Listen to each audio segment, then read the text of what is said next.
Olá, seja muito bem-vindo ao Edcast, que hoje vai falar sobre polícia e sobre política. Daqui a pouco você vai saber quem é o nosso personagem. Agora eu tenho alguns recados para você. O primeiro deles é, se você tem uma ideia na cabeça e quer transformar em podcast, videocast, procura a Fornexus, agência especializada no assunto. Você chega com a ideia e sai daqui com o seu produto pronto, preparado para as redes sociais. É só chegar e postar. Então, se você tem uma ideia e quer transformar em podcast, entre em contato com esses telefone, o site que estão aqui embaixo nos comentários fixados desse vídeo. E se você quer roupas super legais, super confortáveis, em conta, um preço excelente, entra no site da Ripple, use ripple.com.br. O nosso entrevistado de hoje aqui, nosso convidado, falou que vai entrar e vai comprar um monte. Então você entra, compra, faz suas escolhas, coloca no carrinho, na hora de pagar, digita o cupom EDUCA20. Você tem 20% de desconto. Entra lá, faz suas compras, você vai ficar muito satisfeito com a qualidade das roupas da Ripple. Eu também chamo a sua atenção para você se inscrever no canal, é muito importante. Inscreva-se no canal, dê um like nesse vídeo que vai ficar muito legal, nos outros vídeos que a gente tem disponíveis aí. Aciona o sino das notificações para que cada vez que tiver um vídeo novo, uma entrevista, um bate-papo novo, você vai ficar sabendo na hora. Lembra você também que a gente está no Spotify, no Apple Podcast, Google Podcast, Deezer, Amazon Music, todas as plataformas de streaming a gente está lá. Então, você vai fazer a sua atividade física aí, dar aquela caminhada, fazer aquela corridinha no calçadão, está dentro do carro, pode colocar as entrevistas do Edcast, os papos do Edcast no seu rádio para você ouvir onde você quiser, da maneira que você quiser. E a gente também está na TV Ambiental, canal 525 da NET. E agora vamos falar de polícia e sobre política. Leandro Piquet, tudo bom, Leandro? Tudo bem, Edu. Como é que surgiu essa ideia do delegado de polícia se tornar um político, se tornar vereador de Vitória? Cara, Edu, confesso que foi uma vontade que foi surgindo. Assim. Nunca sonhei em ser político na minha vida, assim, nunca passou na minha cabeça. Eu até brinco que minha mãe sofre comigo, né? Porque primeiro ela não queria que eu fosse advogado, eu fui. Depois ela não queria que eu fosse polícia, eu fui. Aí você deve estar satisfeito pra caramba com você e sua mãe, né? Aí depois eu me tornei político, assim. A comunidade, né, onde eu moro na Praia do Canto, me conheci meu trabalho na Praia do Canto, a gente construiu uma relação que eu acho que, assim, como servidor público, eu tinha que servir a sociedade, eu tinha que servir aquela comunidade em especial, que eu tinha competência territorial para lá. E ela acabou fazendo esse convite, presidente da Associação de Morador e da Associação Comercial. Falou, porque a gente não tem um nome bom para apoiar, a gente quer uma pessoa boa. Você topa? Aí eu refleti, já tinha recebido algumas sondagens, aí eu falei assim, vamos ver. Quando eu vi, quem estava indo por Republicanos, que era o Lorenzo Pasolini. Que é delegado também. Que é delegado também, eu já conhecia ele, uma pessoa com uma reputação ilibada, estava fazendo um bom trabalho no Legislativo. Eu falei, olha, de repente é o momento de vir. Então, coloquei meu nome à disposição, sem estratégia de campanha, sem conhecer muito do processo político. E a gente sai sagrado com a surpresa de ser o quinto mais votado. Mais de 2.000 votos, né? 2.364 votos, o qual eu sempre agradeço a todo mundo que votou em mim. Legal. E para mim sim, foi um grande desafio. Pedir voto foi o maior exercício de humildade que eu já fiz. Como é que é? Um cara que não está acostumado com a política, de repente tem que ir para a rua pedir voto, porque político é assim, né? Quando está concorrendo tem que ir para a rua pedir voto, né? Não, mais do que isso, minha profissão, Edu. Eu dou ordem para um cara que tem uma ponto .40 na cintura todo dia. Então, realmente assim, você se moldar. Você mudar a sua forma de pensar, de ver o mundo, mudar o seu... Assim, você tem que virar a chave realmente. Ir para a rua com humildade e pedir voto para todo mundo. Porque o voto não tem diferença. O cara mais rico e o mais pobre... É o mesmo peso, o valor é igual. Exatamente. E assim, é um momento que o ser humano amadurece muito. Assim, eu até ouvi isso na minha caminhada política, que aos 18 anos... Todo mundo tinha que participar de uma eleição. Tinha que ter a humildade de pedir voto. Se não tivesse 100 votos, não podia tirar a carteira de motorista. Tinha gente que ia ficar muito tempo sem dirigir, hein? Verdade. Mas aí surgiu a política, e aí você falou, não sabia do processo político, mas mesmo não sabendo do processo político, teve uma característica diferente na prefeitura de Vitória, no mandato da prefeitura de Vitória, não só da prefeitura, mas da Câmara, que a prefeitura não tinha orçamento, né? tinha que fazer uma mudança na lei e antes mesmo de assumir, os vereadores tiveram que ir para a Câmara, fazer uma lei e foi você que fez isso, né? Como é que foi que aconteceu? O que acontece? Assim, na verdade não foi o orçamento, né? Foi uma mudança. A reforma da Previdência. Reforma da Previdência, foi a reforma da Previdência. É, isso aí. Eu tinha passado por isso porque eu sou servidor público e eu senti os impactos da Previdência. A grande verdade é, venderam um produto de Previdência para o servidor que é insustentável. Não dá para pagar, né? Não dá para pagar. Você faz uma conta rápida, você paga 10%, por exemplo, de um salário que o cara ganha 10 mil, é R$1.000. Ou seja, o cara demora quase um ano para juntar o que ele vai receber mais velho durante o mês. Então, assim, é uma conta e as pessoas estão vivendo mais. Então, é algo assim que não é pagado. Obviamente, não estou sendo técnico aqui, mas é que realmente precisa ser revisto. Isso aí precisava ser revisto e eu sofri esse processo, né, na época, pelo governo do Estado. Então, a gente estudou, era algo que a gente já tinha conhecimento. Eu acho que Vitória era o único município da Grande Vitória que não tinha aprovado a Previdência. Eu acho que Vitória e Vila Velha. Já tinha. Na verdade, ele estava nessa pendência e poderia perder o repasse de verbas estaduais e federais que são importantes para a saúde, para a educação. Se não aprovasse a reforma da Previdência. Fora o impactos no cofre público. Então, são movimentos que tem que fazer para adequar o orçamento, para a gente fazer uma distribuição da renda. Não estou falando aqui que servidor ganha bem, não. O servidor do executivo, por sinal, ganha até muito mal. Assim, existe uma generalização que acha que todo servidor ganha bem. Se você vê um salário de um professor, um salário de um policial, realmente é muito baixo. Mas é necessário para se manter a saúde das finanças, tanto do município quanto da Previdência. Então a gente entra com esse desafio. Na época, o prefeito pediu para que eu liderasse o movimento, tanto é que eu fui líder do prefeito os 6 primeiros meses, que foram os meses mais difíceis, os meses que tinham que fazer esse esforço maior, você tinha que fazer um movimento com os vereadores, porque não são pautas muito bem aceitas, né? Não são bem vistas pelos servidores, os servidores reclamam. Definitivamente. Reclamam muito, assim, mas eu acho que política é isso. Política, você tem um problema e muitas vezes você tem que enfrentá-lo. E foi um processo assim, muito difícil, mas que está dando resultado. Vitória investia 10 milhões ano. Hoje a gente está chegando a 1 bi. Se você vai ver tem uma diferença grande. Né? Se você vê a quantidade de ordens de serviço, de editais que estão saindo até com recurso próprio, não é dinheiro emprestado não, que isso é importante que faça a diferença. Uma coisa é você pegar dinheiro para você fazer obra, outra coisa é você ter dinheiro para você fazer sua obra. São dois movimentos muito diferentes. Então isso é o resultado de um trabalho, obviamente não pertence só a mim, não pertence só a um prefeito, é um grupo, é uma equipe muito boa que está na prefeitura e um apoio do Legislativo. Assim, o Legislativo foi muito parceiro e muito consciente nesse movimento do início do ano. Ao mesmo tempo você tem uma Câmara que tem diversa, né? E você tem políticos que são mais à esquerda, a gente coloca a Camila Valadão, por exemplo, que foi candidata a governo do estado, se não me engano. Foi. Tem a Carla Coser, que é filha do João Coser, que é um prefeito histórico também da capital. E ao mesmo tempo você tem o Gilvan da Federal, que é extrema-direita. Como é que lida nesse universo todo, nesse ambiente todo, e onde você se coloca? Edu, eu busco criar consensos. Eu acho que esse é o grande desafio da política. Qualquer polarização, qualquer briga é muito ruim. É muito ruim porque o sistema não evolui. Tudo vira um pré-julgamento, você foge, você expulsa a ciência, você expulsa a lógica, você cria factoides, você não apresenta fatos.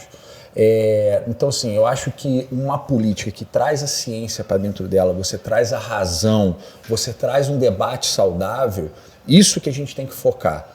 E em razão dessa minha postura, eu já apresentei projeto com Gilvan, já apresentei projeto com Camila, já apresentei projeto com Carla. Então, assim, isso é construção. Eu acho que isso é a política. É você negociar, você saber ceder. Obviamente, tudo tem seus limites, mas meu trânsito lá é muito positivo. Tem algumas coisas que, obviamente, assim, me incomodam. Me incomoda quando você entra numa Câmara de Vereadores que tem que discutir a cidade e discute pauta federal. A gente não está lá para discutir pauta federal. A gente não está lá, por exemplo, para discutir aborto, se é certo ou se é errado. Lá a gente tem que discutir quais são os problemas de Vitória. Nós fomos eleitos para isso. Então, esses são alguns posicionamentos que eu cobro dos meus colegas. Muitas vezes a gente não consegue se afastar totalmente, a gente tem que acabar entrando, mas é algo que eu busco separar. que você acha que Vitória precisa mais dos vereadores e de vocês nesse momento? Olha, Vitória, a gente vive numa pandemia muito forte, né? Então, assim, a saúde é uma questão muito importante. Muito importante, eu falo isso não é só Vitória, isso é Brasil. Se você der uma olhada para o serviço de saúde de Vitória, Vitória tem um serviço de saúde muito bom. Inclusive, ela está atendendo, a gente recebeu um dado hoje, de 30% de pessoas que vêm do outro município. Então, sobrecarrega. A Grande Vitória, na verdade, se confunde muito, né? Vitória, Vila Velha, Serra, Cariacica, muita gente que trabalha na Serra, trabalha em Vitória, mora na Serra e às vezes usa um serviço de saúde de Vitória ou um outro serviço da cidade, né? Exato, e às vezes tem até limitações de atendimento. Tem até limitações, você nem pode atender. Então, às vezes, as pessoas confundem, acham que não atenderam porque não quiseram atender. Mas tem legislações a respeito disso. Uhum. E outra coisa, Edu, que a gente viu que era necessário e o governo nos atendeu, foi a questão da educação. Eu sou presidente da Comissão de Educação. E como eu falei, assim, eu busco trazer ciência para a política.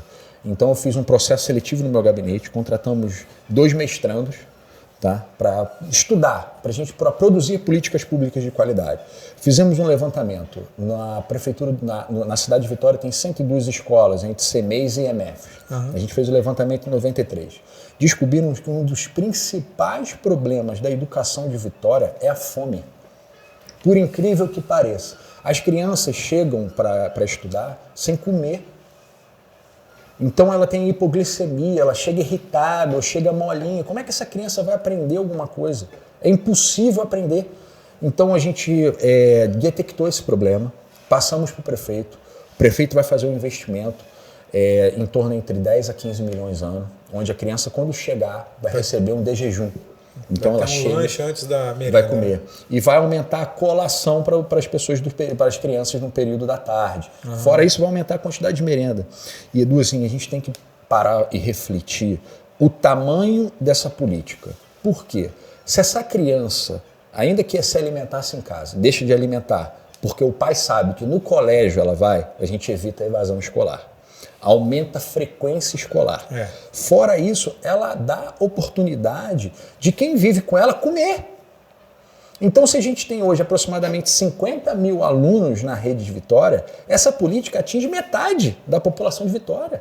Porque você vai contar o pai, a mãe, o irmão, às vezes tem o tio, o avô que mora junto. A gente sabe a realidade das pessoas com baixa renda. Então, essa é uma política que tem um potencial enorme. E você só faz isso através de estudo, você só chega a essa conclusão através de estudo. Então, é uma política de alto impacto e baixo custo. Por que um delegado da polícia, originalmente, falando da profissão original, vai se interessar muito mais pela educação e não pela segurança, por exemplo, na Câmara? Na verdade, a gente se divide. Eu sou filho de 2 professores. Meu pai é professor de educação física, minha mãe é professora primária de ginásio, então eu fui criado no meio nesse ambiente. E minha mãe, por ser neuropedagoga, então ela sempre incutiu em mim essa questão. E fora que eu estudei para concurso, então eu acabei tendo que me debruçar muito, e passar em concurso é muito difícil. Foram 10 mil para 40 vagas. Então, se hoje uma pessoa que é aprovada num concurso é um cara que estudou demais. Então tem essa pegada de educação mesmo. Eu vou pelo viés da educação, até porque a prevenção primária da segurança está na educação. Isso é óbvio. Assim, são 2 vertentes que a gente tem que seguir. Nós temos que realmente reprimir o crime, mas a gente tem que evitar.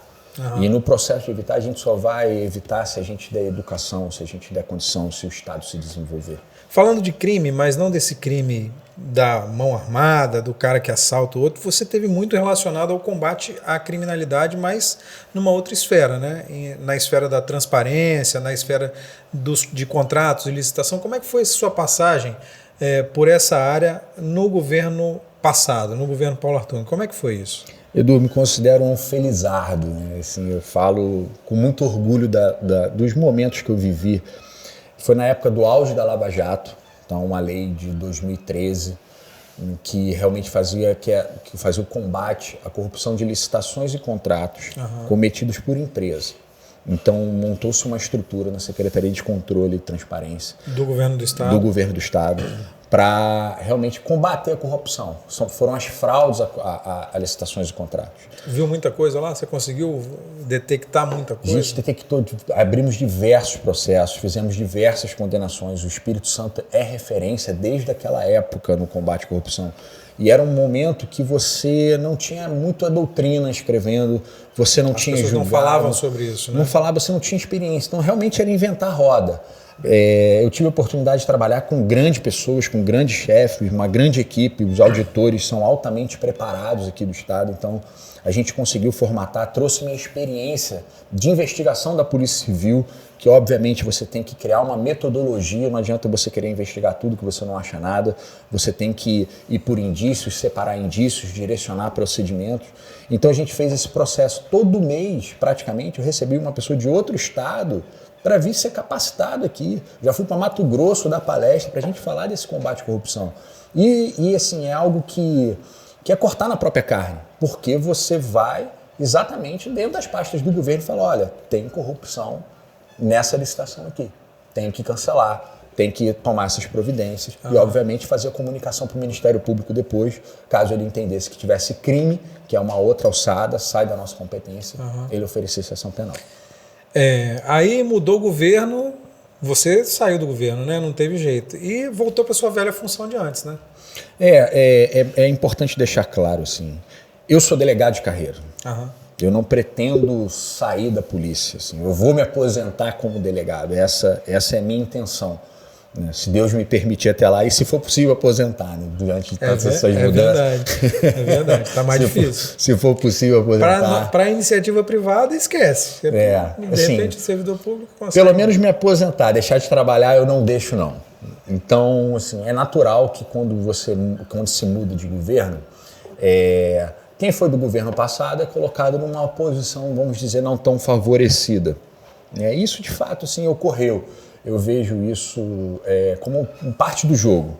Então, me colocaram na delegacia da Praia do Canto como delegado adjunto, né, onde o investigador tinha sala, escrivão tinha sala, e eu não tinha minha própria sala. Então, o delegado saía, eu tinha que arrumar algum jeito de eu trabalhar. E isso foi isso que me aproximou da comunidade, porque eu não consigo ficar parado. Assim. Você já viu que eu já não paro de mexer aqui, então eu não consigo ficar parado. Então, assim, a comunidade começou a ter muito crime patrimonial, então eu comecei a escrever cartilhas, comecei a fazer movimentos, né? Se aproximou da comunidade. Se aproximei da comunidade e assim, foi nesse processo que aconteceu. E no transcorrer do período, eu recebi uma proposta inicialmente até bacana de iniciar numa pós-graduação, que é como se fosse um mestrado, tem mais horas de mestrado. Aí o chefe me chamou, Piquet, tem uma coisa para você bacana, vamos lá para você fazer. Você vai virar especialista em segurança pública. Então, como eu gosto de estudar, eu já estava naquela situação, eu falei, vamos embora. Que é o curso que os capitães fazem para se tornar oficial. Realmente é um curso muito bom. Oficial superior, né? Para se tornar major, perdão. Para se tornar major. É um curso muito bom, a PM arrebenta no curso, assim, aí a gente tem que tirar o chapéu. Só que eu tinha um passado, eu fui corregedor geral no governo passado. E assim, eu acabei recebendo, né, os processos em segunda instância do movimento que a Polícia Militar fez em fevereiro de 2017. Foi a greve da PM, famosa, um mês com a PM parada praticamente, mais de 220 mortes. Exato, então assim, houve... E esses caras fizeram curso com você lá? Fizeram curso comigo. E como é que foi? Então assim, eu sempre fui muito transparente nas minhas relações, Edu. Eu sempre fui muito transparente, muito sincero, muito verdadeiro. E eu sempre tive muito diálogo. Então, quando chegava os procedimentos, as pessoas iam conversar comigo, que é natural conversar com o corregedor, um advogado, vir alguém despachar, isso é inerente do cargo, como se conversa com o juiz, eu explicava a situação. E eu estava fazendo o meu trabalho ali. Eu não estava perseguindo ninguém, eu não estava imputando nada, eu não fazia perseguição, não tinha nada, assim. Falando de forma bem rasgada, usando uma palavra mais, não tinha sacanagem. Que é o que a gente fala no meio da polícia mesmo. E quando eu chego lá, realmente tinha capitães que tinham passado pela corregedoria. E assim, eu me coloquei na posição de profissional, e naquele momento de aluno. Porque ali você deixa de ser delegado, você tira... Tá todo mundo no mesmo barco. Todo mundo igual. E sim, se tornaram grandes amigos. Eu tenho grandes amigos na Polícia Militar. Eu faço... Que você investigou antes, que você E assim, abriu o processo. na verdade, eu peguei o processo dele na segunda instância. Eles recorreram. Já tinham recebido a condenação, recorreram. E nesse processo de análise, obviamente era um órgão colegiado, mas quem começava a fazer a análise, quem fazia a admissibilidade, era eu. E assim, então foi um momento para mim que foi bem difícil, né? Fora que ele exigia-se que eu tinha que ficar 3 dias na Polícia Militar, estudando integralmente, e só trabalhava 2 dias. E nessa época tiraram. Eu era adjunto, lembra que eu falei que eu era adjunto? Tiraram o titular. E eu fiquei sozinho. Então, na Polícia Militar, como todos fazem o curso, há uma certa compreensão da necessidade, porque o curso é muito puxado, é escrever um artigo por semana, é uma apresentação por semana. Então, o que o pessoal estudava em 5 dias, eu tinha que estudar em 3 e no final de semana. O que um delegado normal trabalha em 5, só podia trabalhar em 2. Então, eu me desdobrava nisso. E assim, foi um período que eu passei por alguns problemas pessoais e eles me ajudaram muito. Então eu sou muito... Os problemas ajudaram ou não? Os policiais militares me ajudaram demais, me fizeram realmente, assim, eu pensei em desistir do curso várias vezes e eles com aquele espírito de união e de equipe, que eu acho que é singular da Polícia Militar, e a gente tem que ressaltar isso, me mantiveram lá, me ajudaram. Muitas vezes eu não correspondia na velocidade de fazer um trabalho, então eles me ajudavam com materiais, me reportavam informações necessárias para eu conseguir dar minha contribuição sem prejudicar ninguém. Do ponto de vista de quem estava lá dentro, quando aconteceu, por que aconteceu a greve da PM? O que você acha que aconteceu? Olha, a greve da PM, assim, a motivação dela é muito justa. Tá? A motivação, a reivindicação é muito justa. O policial ganha muito mal, Edu. O policial tem condições muito ruins de trabalho. Você vê coisa ruim todo dia. Ele precisa de um mínimo de um amparo. Então, assim, o processo de reivindicação eles não está fora, não. Se você vê a condição hoje das unidades, assim, é muito ruim. É muito ruim. A condição de trabalho do policial é muito ruim. Então tem que melhorar. Eles são responsáveis pela nossa segurança e o policial tem família. Mas você acha que isso justifica cruzar os braços e falar, não vamos trabalhar? Assim, a gente pode criticar o processo, a forma, não o motivo. Não, ok. Não o motivo. Reivindicar melhores salários é justo. A forma. Mas parar, principalmente numa categoria que não pode parar. Eu acredito que a forma transcendeu os limites. Concordo. A forma de reivindicar transcendeu os limites. Tanto é que resultou no que resultou. Isso aí é uma coisa clara. Mas aí eu devolvo a pergunta assim, e aí? E até hoje? O que foi feito para melhorar isso? Muito pouco. Então, o que a gente vê, por exemplo, o governador Renato Casagrande entrou, algumas das primeiras medidas foram, por exemplo, anistiar. Teve uma anistia aos policiais grevistas. Tem um movimento de reequipamento da polícia, né? Viaturas, armamento, a gente vê isso acontecendo na mídia. Você acha que isso teve um movimento de contratação de novos policiais, novos profissionais? Você acha que isso não é suficiente? Edu, assim, não dá nem para o início. Eu faço um desafio. Eu aproveito e faço um desafio.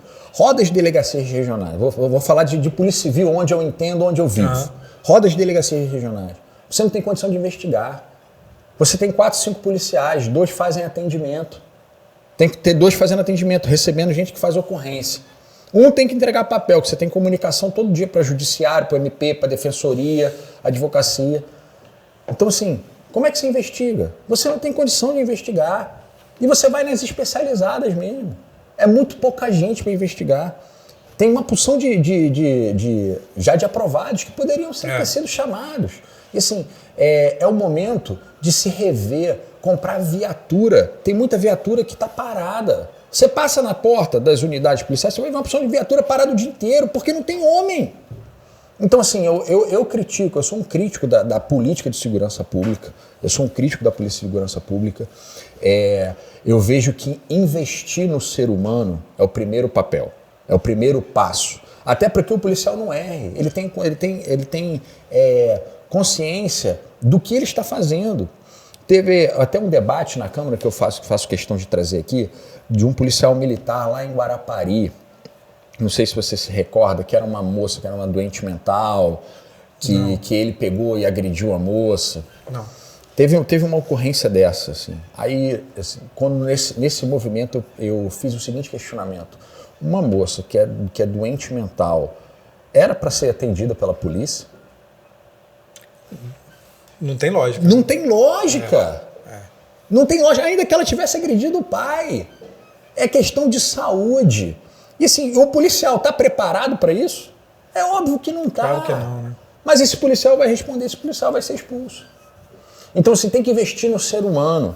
Tem que investir no ser humano. E se você for um pouco mais profundo, se você pegar um salário assim, dos praças, que são quem ganham menos, você vai ver que ele vive numa subcondição. Assim, o filho dele vai estudar na mesma escola do bandido que ele vai prender. Entendeu? Como é que o cara vai conviver na região? Ele vai ter que mudar de lugar, vai ter que, assim, são condições mínimas, Edu, são condições básicas. E assim, eu não acho que tem que ganhar rios de dinheiro, não. Eu sou contra isso. Até porque dinheiro não dá em árvore. Mas faz uma média. Poxa, vê assim, o esforço que o policial está fazendo. Você vai na delegacia de homicídios, o número de inquéritos resolvidos é muito bom. Então, assim, eu acho que é meritocracia. Eu acho bacana a meritocracia. Se você deu resultado, você ganha mais, como é na iniciativa privada. Então, uma correspondência disso. É uma correspondência. Obviamente, num ano de crise, você tem restrições de andamento. Mas no ano de bonança, a gente está no estado notar há muito tempo. É verdade. A gente está no estado notar há muito tempo. Já não poderia ter valorizado. Se a pauta de segurança, se segurança pública é uma prioridade, você começa por quem faz segurança. Quem faz a segurança não é o carro, não, Edu. Quem faz segurança é o polícia que está lá toda hora. Eu trabalho no homicídio. Eu vou em local de crime, cara. Eu vejo criança de 14 anos, 17 anos, morta constantemente pela guerra do tráfico. Assim, você acha que isso não abala o policial? Ah, com certeza, abala qualquer um, qualquer ser humano, né? Exato, agora imagina se você tem todas essas condições assim, e pô, você tem um Estado que você tenta negociar, não consegue. Você espera agora assim, pelo menos as perdas inflacionárias, já que você ganha um dos piores salários, pelo menos uma correção da perda inflacionária você não tem. Ok, estamos num tempo de crise. Não dá para se dar tudo. Mas quando dá, foi dado? Foi respeitado? Não foi. Então esse é o meu questionamento. Dá para conciliar o trabalho de vereador com o trabalho de delegado de polícia? Dá para conciliar. Você faz as duas coisas, você exerce as duas coisas. Exerço as duas coisas. Obviamente, assim, antes eu estava na delegacia de pessoas desaparecidas. Tá? A delegacia de pessoas desaparecidas é um trabalho muito peculiar, é um trabalho muito específico dentro da Polícia Civil, porque de fato você ainda não começa a investigar crime, que a pessoa tem direito de ir e vir. Se você quiser hoje ir embora da sua casa, largar seu emprego, você pode, você é maior de idade. Você vai deixar um monte de compromisso para trás. Mas não pode, pode, né? Tem aquela história que foi comprar um cigarro e nunca mais voltou. Essa história é antiga, né? Então, assim, era um trabalho muito peculiar. A Câmara de Vitória, ela funciona segunda, terça e quarta, de 9h30 até 12h30. Tem algumas reuniões de comissões também.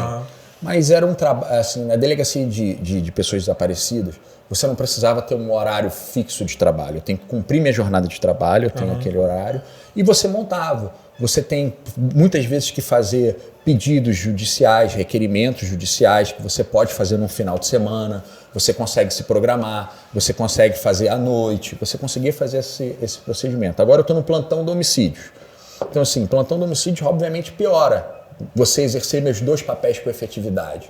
Por quê? O plantão ele é sazonal. Você não tem um dia que você trabalha, você não sabe o dia que você vai trabalhar, você recebe a escala todo mês. Aí você entra 4 horas da tarde, sai 7 horas da manhã. Eu saio 7 horas da manhã, boto uma roupa, vou para uma reunião, vou para a Câmara, que tem que ter sessão 9h30. Depois eu tenho minhas reuniões comuns, normais, então eu viro noite atrás de noite. Foi você que escolheu mudar? Não, isso aí... Quem foi que escolheu mudar? Na verdade, depois que eu escrevi alguns artigos trazendo dados científicos e criticando a política de segurança pública do governo do Estado, fizeram esse movimento. Assim, Coincidentemente, você foi mudado de cargo. E coincidentemente, algumas pessoas do governo escreveram artigos usando até o meu título, porque eu fiz uma analogia ao tempo que a gente vive, que muitas pessoas estão na UTI, que a segurança pública, ela está na UTI. Na UTI que eu fiz a analogia foi em um tempo incerto, que a gente não sabe o futuro da segurança pública. E logo em seguida, escreveram uma pessoa muito próxima ao governo, que ocupa cargo do governo, a segurança pública não está na UTI. E misteriosamente, também sem ninguém me ligar, eu sou removido, sei pelo Diário Oficial, tá? Sem me ligar, aí eu fui transferido. Então, você acha que foi uma represália por criticar o governo? Não tenho dúvidas.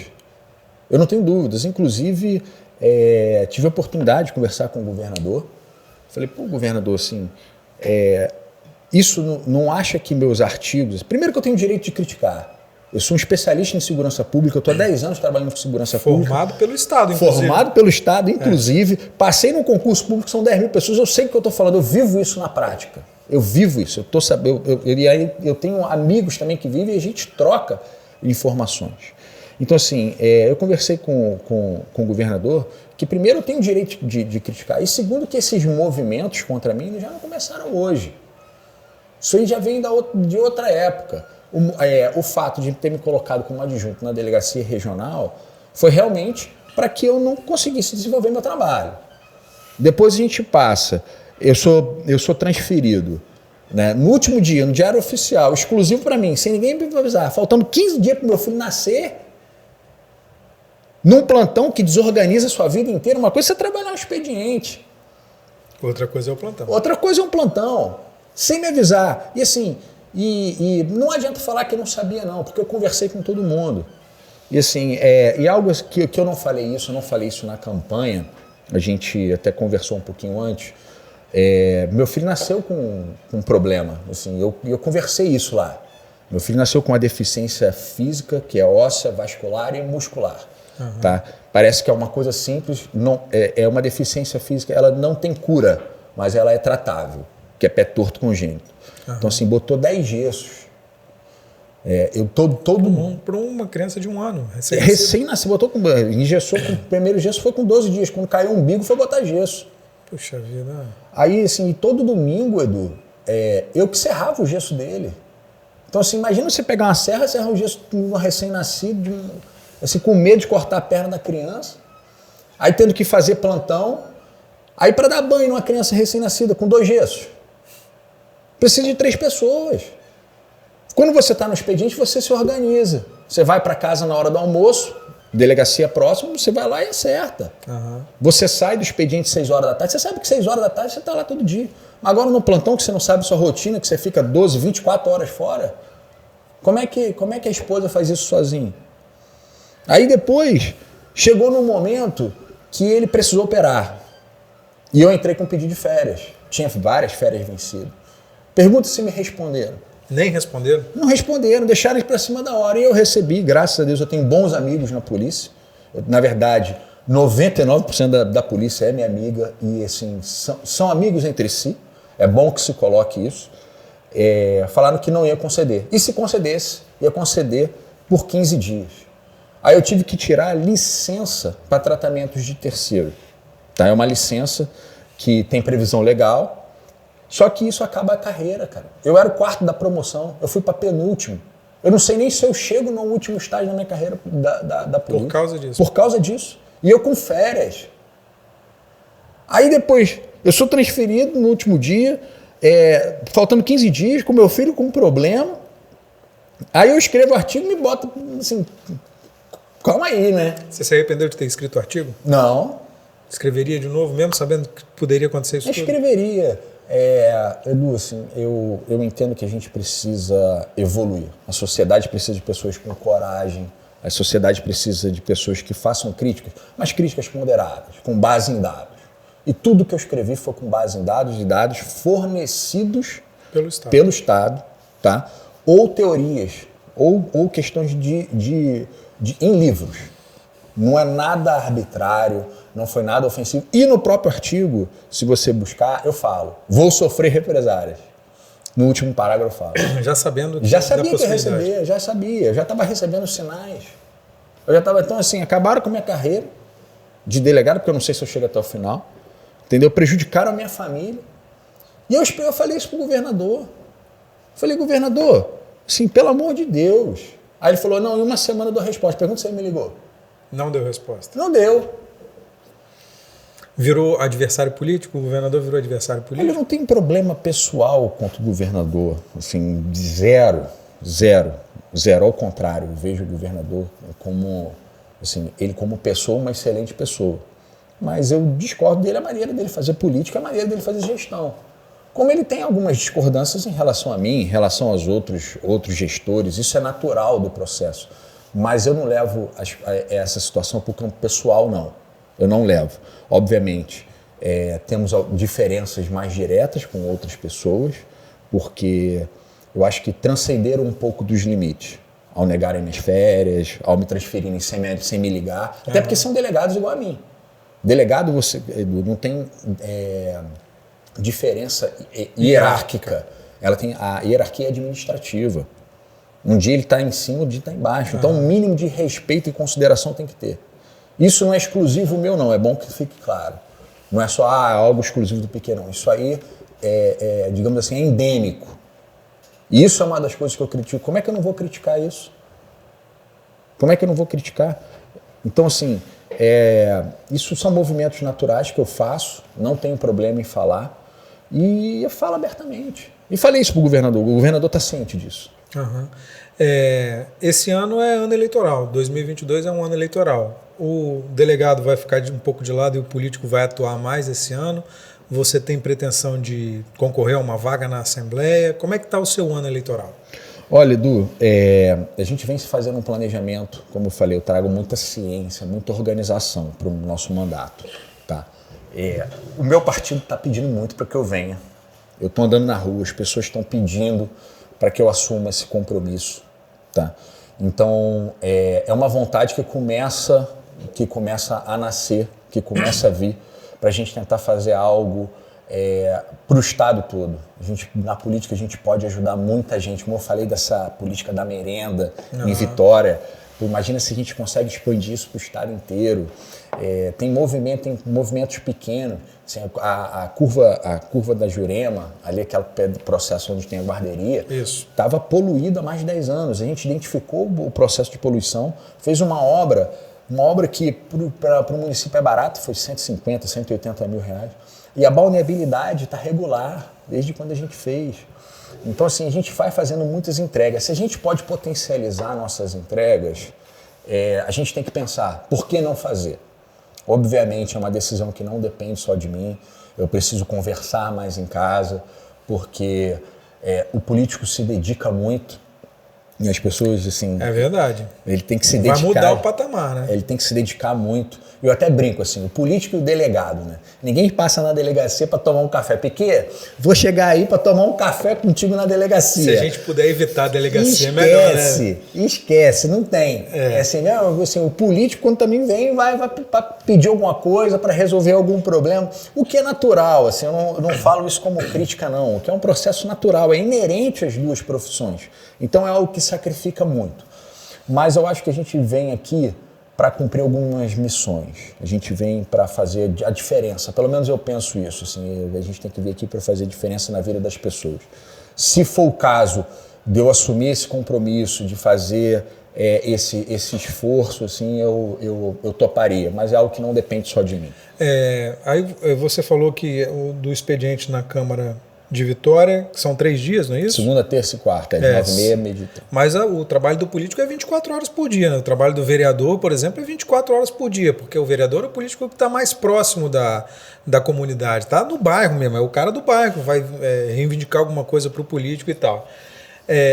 E aí você passando para um cargo acima, deputado estadual, por exemplo, você tem que ter um comprometimento muito melhor. Você vai conseguir conciliar o trabalho de delegado com o trabalho na Assembleia, se fosse eleito? Por exemplo? A Constituição só permite a conciliação no cargo de vereador.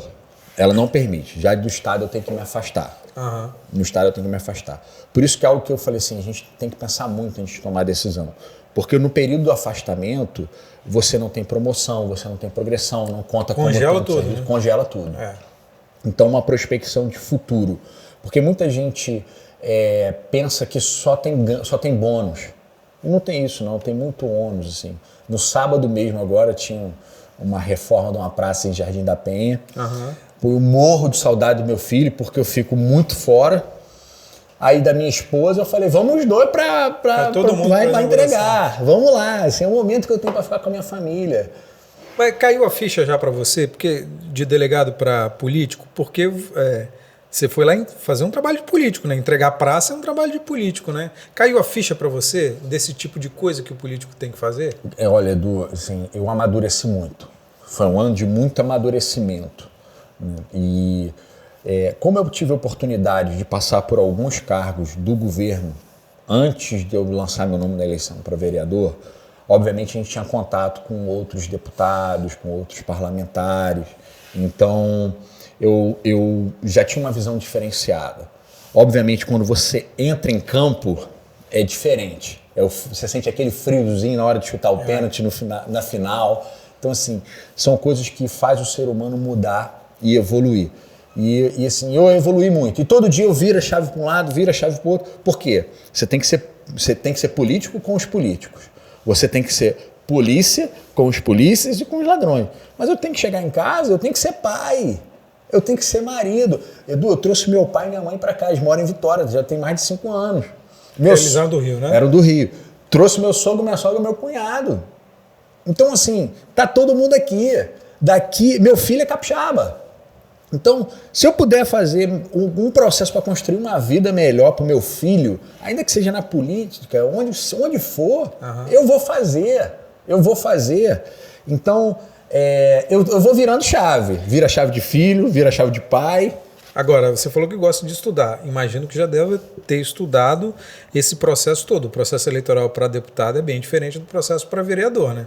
Precisa ir para a rua, precisa ir para tudo quanto é lugar, é bem diferente, né?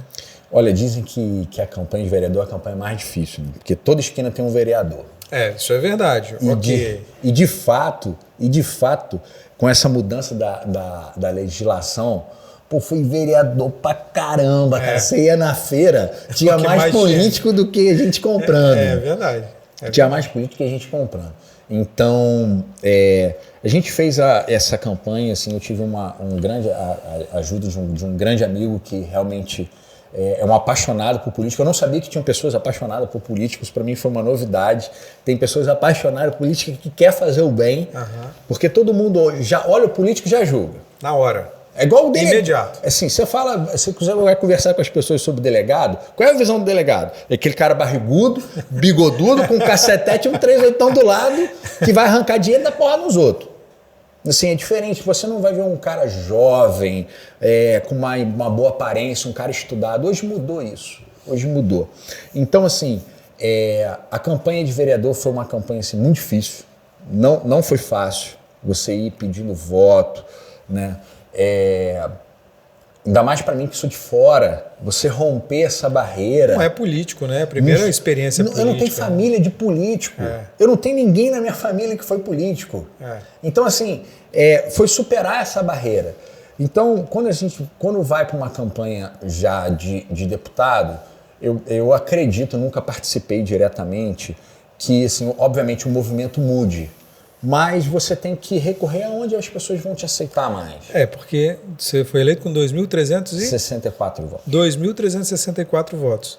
Para ser eleito deputado, você vai Multiplica ter que ter... 10. Você vai ter que ter 20 mil votos, 25 mil votos, 19 mil votos. Eu acho que na última eleição, o último deputado deve ter entrado com 14 ou 15 mil votos. Foi, acho que 12 por causa da legenda. Exatamente. Por causa... Então, mas é muita coisa a mais, né? Eu já achei que 2.000 pessoas ir lá na urna e votar em mim. Já é muita coisa. Já foi muita coisa. No universo que tem uma porrada de candidato, né? Mas também, assim, tem menos candidato. Tem menos candidato. Mas tem nomes muito mais fortes, né? Tem nomes muito mais fortes no sentido de serem muito mais conhecidos como políticos, né? Exatamente. Assim, obviamente, a pessoa não vai votar no desconhecido, mas o que eu vejo na política hoje, Edu, e é o que eu procuro, assim, as pessoas... elas estão procurando novas lideranças. Esse é um movimento desde a eleição de 2018, principalmente, que explodiu, né? Exato. Assim, elas estão procurando novas lideranças. A gente viu a eleição do Contarato, do Marcos Duval, do próprio presidente Bolsonaro. embora fosse um político de carreira, era um nome diferente para disputar a presidência da República. Você tem o Witzel no Rio. Exatamente. Você tem isso assim. Não que seja um bom exemplo, mas tem o Witzel no Rio. Assim, independente de posturas ideológicas, que eu acho que é natural e tem que ser respeitado isso, independente disso, a sociedade procura novas lideranças políticas, ela procura um novo político. Ela está querendo se afastar daquelas famílias tradicionais. Mude, né? Quer que as coisas mudem, né? Quer que as coisas melhorem para ela, né? Então Todo mundo quer que as coisas melhorem. Pô. Então ela está procurando um cara que tem uma entrega, um cara que tenha qualificação, um cara que tem um passado, que já fez alguma coisa. Pô, quem é esse cara? O novo pelo novo, assim, ela já questiona. Ela já questiona. Não que ela não aceite, mas ela já questiona. Então, assim, ela vai ver a reputação do político. Ela vai ver se ele é de família tradicional, se não é. Eu acho que ela vai preferir uma liderança nova, surgimento de novas lideranças, reputação ilibada, histórico de entrega, se o cara tem projeto. Você acredita nessa coisa, nessa linha de família tradicional, pensamento mais conservador? Você é dessa linha? Olha, eu sou... O partido, os republicanos... É um partido de centro-direita. Exatamente. Tem muito dessa linha. O próprio prefeito Pasolini foi eleito com essa linha, né? Ele sempre foi muito dessa linha, né? Da família tradicional, do conservadorismo, sempre foi muito isso. Você é assim também? Edu, minha família é tradicional, se você partir da premissa que é um homem e uma mulher casados. Então, se isso é tradição, minha família é tradicional. Eu tenho um filho, eu sou cristão. Então, se isso é ser tradicional, eu sou tradicional. Então, eu acho que é nessa linha. Mas, cara, o mundo está evoluindo. A gente precisa respeitar as pessoas. A gente precisa estar aberto a mudanças. A gente precisa criar consenso. A gente precisa saber conviver. A gente precisa julgar menos. A gente precisa ouvir o outro. Não é só ouvir de entrar por aqui e sair por ali. Ouvir na posição do outro. Então, assim, e essa questão de esquerda, quando você debate esquerda e direita, se você buscar o conceito, o que é conceito de esquerda e direita? Se você buscar na história isso, foi um movimento lá atrás que quem apoiava um setor sentado do lado direito, quem apoiava outro setor sentado do lado esquerdo. Exatamente. Porque assim, a direita é pauta progressista. Aí se você falar em pauta progressista, mas é contra o aborto, é liberal, é contra o aborto? Você libera a economia que é contra o aborto? Entendeu? Então são coisas assim, se você fala, mas a esquerda é só movimento social, é servidor, mas você acha que você não tem que dar educação? Você tem que dar educação. Então o conceito de direita e esquerda, ele tá muito deturpado. As pessoas assim, às vezes confundem muito o que é direita e esquerda. Eu sou muito favorável à boa política. O que é boa política? É uma política que traz resultados positivos para a sociedade. Sem rotulação. Sem rotulação se é de esquerda, sem rotulação se é de direita, se é tradicional ou não. Independente de ser candidato ou não, quem é o seu candidato a governador do estado? Eric Musso? Olha, o Eric é do meu partido. Já colocou pelo menos uma possibilidade de ser pré-candidato. O presidente do partido veio aqui, o Eric... Colocou o nome dele como pré-candidato. O Eric é um político altamente experimentado. Foi presidente da Assembleia 3 vezes. Já foi presidente da Câmara, né? Já foi vereador. Ele tem uma trajetória política. É um nome que pode fazer muita diferença no Estado. Assim, a gente tem que ver o projeto dele. Assim, eu não teria coerência não apoiar um cara do meu partido. Eu não teria coerência. Mas você acha que é um bom nome para ser candidato? É um bom nome. E se ele não for candidato dos candidatos postos, quem você apoiaria? Na verdade, sim, hoje você não tem muita candidatura posta de fato. Temos. Vou colocar para você. Todo mundo já veio aqui. Fabiano Contarato, Felipe Rigoni, Renato Casagrande, embora não assuma publicamente, vai deixar para assumir publicamente mais perto, mas Renato Casagrande, Aldifas Barcelos, todos esses já tivemos aqui no Edcast. Estou esquecendo gente. Tem o Eric. Eric Musso, agora como pré-candidato. Tem o César Conago, também é pré-candidato. Quem mais? Não, o Cléber é prefeito. Aridelmo. Aridelmo. Guerino Zanon, a gente tá. Guerino. Ele vem ainda, mas é candidato. Não tivemos com ele aqui, mas ele certamente virá.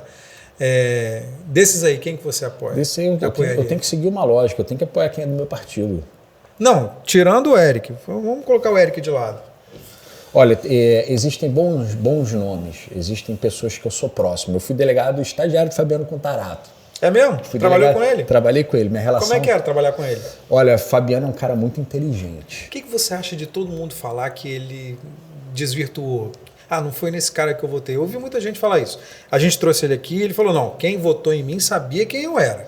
Minhas posturas sempre foram essas. Mas muita gente fala assim, é o que o povo fala, mas eu votei num e está aparecendo outro. Se filiou ao PT agora e tal. Olha, eu conheço o Fabiano. Assim, como eu te falei, eu conheço o Fabiano já não é de hoje. Eu fui delegado estagiário dele, né? Na época, até muito engraçado, assim, eu vou trazer esse fato. Você vai se lembrar de uma moça que fumou a nota de 50. Lembro, que depois virou delegada. Depois virou delegada. Virou delegada, exatamente, foi.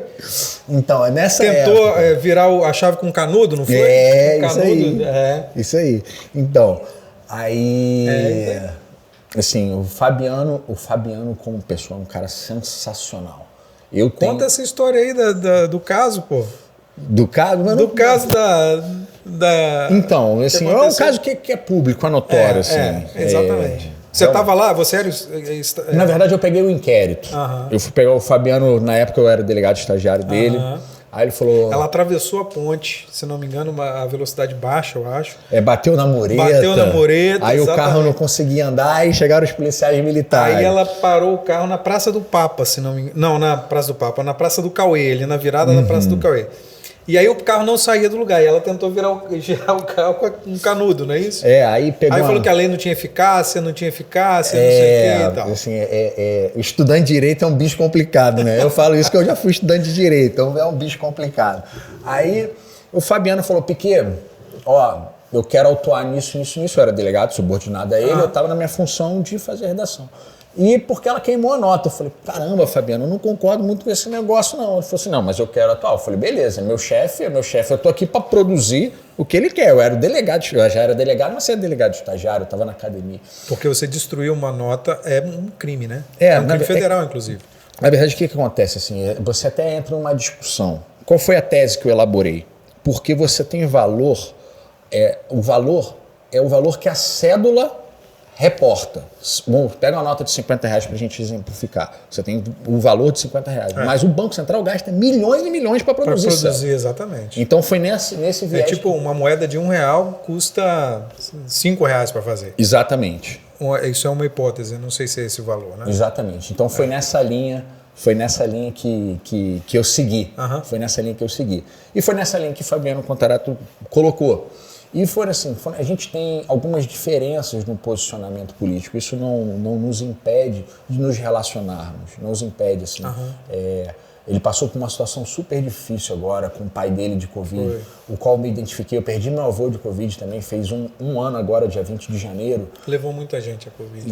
Então, assim, independente de posicionamento político, eu penso muito diferente do Fabiano, mas, eu tenho uma relação com o cara, eu não vou ligar pro cara para saber se o pai dele tá bem, eu não vou ligar pro cara para falar que eu tô rezando solidariedade pelo pai dele, eu vou fazer. Pelo amor de Deus, todo mundo perde. E todo mundo tem que fazer isso com todo mundo. É isso aí. Eu li um livro agora, Edu, que se chama Cuidando um dos Outros. É cuidar um dos outros. Que eu acho que é o momento. Eu vou trazer a frase do governo Paulo, que ele tratava, cuidar das contas e das pessoas. Eu acho que a gente está num momento de evolução. A gente tem que estar no momento de cuidar um dos outros. Eu acho que esse é o tema que tem que liderar a pauta, tanto nacional quanto estadual. A gente já percebeu que no meio da pandemia, né, a gente não... por que a gente precisa dos banqueiros no meio da pandemia? Tem várias profissões que não precisavam nada, mas você vê a importância de um caixa de mercado. Você vê a importância do enfermeiro, ninguém falava do enfermeiro antes da pandemia. Do entregador de iFood. Exatamente. E olha só, são essas pessoas que a gente mais precisou que trabalham nas piores condições. Eu perdi amigos na delegacia de Covid, policiais trabalhando. Teve um rapaz na delegacia de homicídios que morreu sem saber que a esposa estava grávida. Pô, isso é demais, né? E ele não teve opção, ele teve que ir para a rua trabalhar. Então, por isso que eu acho que o momento é de cuidar um dos outros. A gente tem que fazer concessões. Então, assim, evoluindo nessa pergunta, eu tenho que ver o projeto. Como pré-candidato, ninguém apresentou o projeto. Mas você sabe a linha de cada um, mais ou menos, né? Sim. Não sabe, não? Assiste os Edcasts aí que você Vou vai saber. Vou ver. Mas, assim, o candidato... É bom para você que está vendo aí também, ó, para se inscrever no canal, pode dar uma pausa aí, se inscreve no canal, assina o sino das notificações. Tá? Mas tem que botar no papel, é o compromisso. É o compromisso, entendeu? Porque muita gente fala e não cumpre. Então, assim, eu acho que essa vai ser a preferência social. É o candidato que realmente vai se portar para cuidar dos outros. Assim, até que ponto vale a pena nós ficarmos... Virou político, né? Me enrolou, não falou quem é o nome. Gostou? Não. Tô evoluindo, não. Quero saber quem é, pô. Mas quem que você votaria? Votaria no Aldifas? Votaria no Guerino Zanon? Votaria em quem desses? Olha, foi o que eu te falei, eu não posso fazer uma avaliação sem análise do projeto. Político. Eu não posso fazer. Não, mas assim, os projetos estão colocados.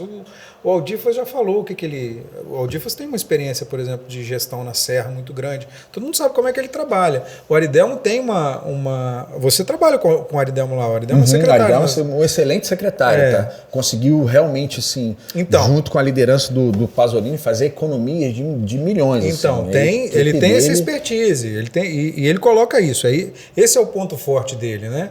Tem o Renato Casagrande, que a gente está vendo como é que está atuando. Tem o César Conago, que trabalhou, não sei se foi vice do Paulo. Foi vice do primeiro mandato, né? Do segundo.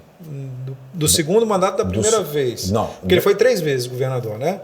Foram 2 mandatos. Foi do último mandato do Paulo. O último... Foi do último mandato do Paulo. Isso, exatamente.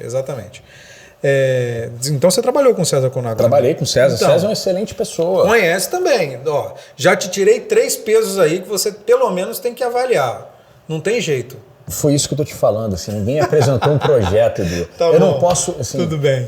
Sendo bem honesto, assim, eu li todos os projetos da presidência quando os candidatos vieram, assim.